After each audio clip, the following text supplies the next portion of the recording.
Welcome to my YouTube channel.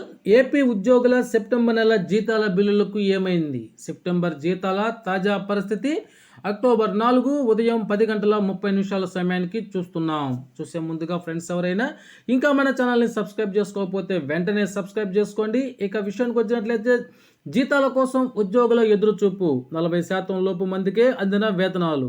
AP ప్రభుత్వ ఉద్యోగులు పెన్షన్ల జీతాలు మరియు పెన్షన్ల కోసం ఎదురు చూడాల్సిన పరిస్థితి ఏర్పడింది. గత వైసీపీ ప్రభుత్వ హయాంలో ఉద్యోగుల జీతాల కోసం రోజులు తరబడి ఎదురు చూసినా దక్కని పరిస్థితి ఏర్పడింది. ఈ నేపథ్యంలో ఇటీవల సార్వత్రిక ఎన్నికల్లో ఏపీ ప్రభుత్వ ఉద్యోగులు, రిటైర్డ్ ఉద్యోగులు టీడీపీ కూటమికి మద్దతు పలికారు. మొదటి 2 నెలలు 3వ తేదీలోపు జీతాలు పడగా గత నెలలో 7-8 తేదీల్లోపు జీతాలు పడ్డాయి. ఈ నెలలో కూడా అదే పరిస్థితి నెలకొంది.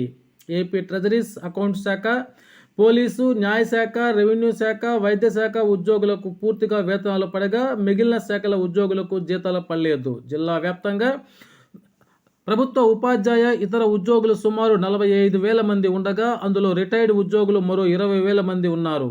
గురువారం సాయంత్రానికి కేవలం 40% మంది ఉద్యోగులకు మాత్రమే జీతాలు పడ్డాయి. జిల్లాల్లో ఎక్కువ మంది ఉపాధ్యాయులు ఉన్నారు. వారికి కూడా ఇంతవరకు జీతాలు పడనటువంటి పరిస్థితి ఏర్పడింది.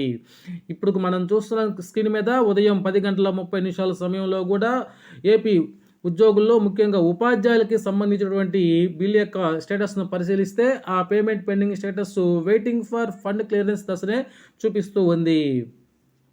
కానీ ఎప్పటికప్పుడు తాజా పరిస్థితిని మన ఛానల్లో వివరిస్తూనే ఉంటాను మిత్రులారా. ఓకే ఫ్రెండ్స్, ఇది ఇప్పటి వరకు ఉన్నటువంటి తాజా సమాచారం.